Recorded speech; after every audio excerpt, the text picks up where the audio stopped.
ವೀಕ್ಷಕರೇ, ಸ್ಯಾಂಡಲ್ವುಡ್ ನ ಖ್ಯಾತ ನಟ ಡಾಲಿ ಧನಂಜಯ್ ಮತ್ತು ಧನಂಜಯ್ ಅವರಿಗೆ ಜೋಡಿ ಆಗ್ತಿರೋ ಡಾಕ್ಟರ್ ಧನ್ಯತಾ ಇವತ್ತು ಸಿಂಪಲ್ ಆಗಿ ಮದುವೆ ನಿಶ್ಚಿತಾರ್ಥವನ್ನ ಮಾಡಿಕೊಂಡಿದ್ದು, ಇದೇ ಡಿಸೆಂಬರ್ ತಿಂಗಳಲ್ಲಿ ಇವರಿಬ್ಬರು ದಾಂಪತ್ಯ ಜೀವನಕ್ಕೆ ಕಾಲಿಡಲಿದ್ದಾರೆ.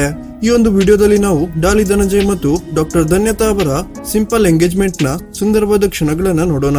ವೀಕ್ಷಕರೇ, ಯಾರೆಲ್ಲ ಡಾಲಿ ಧನಂಜಯ್ ಮತ್ತು ಧನ್ಯತಾ ಅವರ ಮುಂದಿನ ದಾಂಪತ್ಯ ಜೀವನಕ್ಕೆ ಶುಭ ಹಾರೈಸುತ್ತೀರಾ, ದಯವಿಟ್ಟು ಈ ವಿಡಿಯೋಗನ್ನು ಲೈಕ್ ಕೊಡಿ ಮತ್ತು ನಿಮ್ಮ ಶುಭಾಶಯಗಳನ್ನ ದಯವಿಟ್ಟು ಕಮೆಂಟ್ ಮಾಡೋದನ್ನ ಮರಿಬೇಡಿ. ವೀಕ್ಷಕರೇ, ನಟ ಡಾಲಿ ಧನಂಜಯ್ ಅವರನ್ನ ಮದುವೆ ಆಗ್ತಿರೋ ಡಾಕ್ಟರ್ ಧನ್ಯತಾ ಅವರು MBBS ಅನ್ನ ಕಂಪ್ಲೀಟ್ ಮಾಡಿ ಗೈನಕಾಲಜಿಯಲ್ಲಿ MD ಅನ್ನು ಕೂಡ ಮಾಡಿದ್ದಾರೆ. ಇವರು ಗೈನಕಾಲಜಿ ಡಾಕ್ಟರ್ ಆಗಿದ್ದು, ಇವರು ತಮ್ಮ ಪ್ರೊಫೈಲ್ ನಲ್ಲಿ ಹಾಕಿರುವ ಪ್ರಕಾರ ಸರ್ಕಾರಿ ಆಸ್ಪತ್ರೆಯಲ್ಲಿ 1,000ಕ್ಕಿಂತಲೂ ಹೆಚ್ಚು ಮಕ್ಕಳನ್ನ ಹೆರಿಗೆ ಮಾಡಿಸಿದ್ದಾರೆ ಅಂತ ಖಾಸಗಿ ಮಾಧ್ಯಮವೊಂದು ವರದಿ ಮಾಡಿದೆ. ಧನ್ಯತಾ ಅವರು ತಮ್ಮದೇ ಆದ ಸ್ವಂತ ಕ್ಲಿನಿಕ್ ಅನ್ನ ಹೊಂದಿದ್ದು, ಇಲ್ಲಿ ಉಚಿತ ಚಿಕಿತ್ಸೆಯನ್ನ ಕೂಡ ಬಡವರಿಗೆ ನೀಡ್ತಿದ್ದಾರೆ ಅಂತ ಸುದ್ದಿಗಳು ಕೇಳಿ ಬರ್ತಿದೆ. ಏನೇ ಆಗಿರ್ಲಿ ವೀಕ್ಷಕರೇ, ನಮ್ಮ ನೆಚ್ಚಿನ ನಟ ಡಾಲಿ ಧನಂಜಯ್ ಅವರು ಒಳ್ಳೆಯ ಗುಣದ ಹುಡುಗಿಯನ್ನೇ ಮದುವೆ ಆಗ್ತಿದ್ದಾರೆ ಅಂತಾನೆ ಹೇಳ್ಬೋದು.